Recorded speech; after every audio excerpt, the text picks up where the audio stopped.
يوم الفراق يوم الفراق يوم الفراق لك. همدغه راکټ د همدې سړي له لوري پرون د امریکایي یرغل پر ضد کارېده، خو نن د همدغه سړي له لوري د پنجابي یرغل په مقابل کې وکارول شو، خو په یو بل توپیر سره. دا ځل یې د راکټ سره د اخر ځل لپاره خدای پاماني وکړله.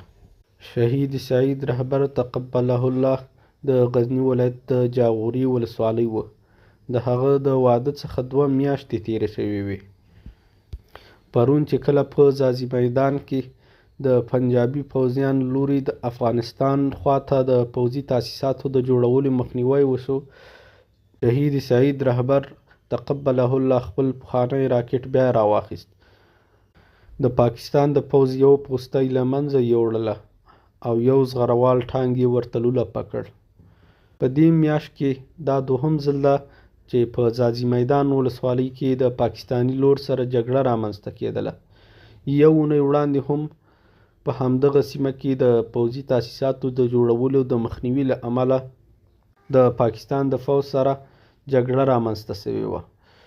پرون له دغې سیمې څخه د ملي دفاع وزارت لومړي درستیز لیدنه هم کړې وه، خو کله چې بیا افغان ځواکونو د خپلې پوستې جوړولو باندې کار پیل کړ، د پاکستاني پوځیانو له لوري ډزې وشوې چې له امله یې نښته رامنځته شوه.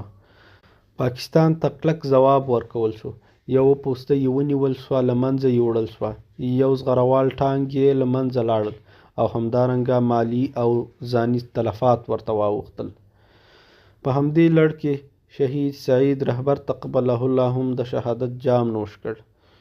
دا په داسې حال کې و چې د واده یې 2 میاشتې وتلې وې.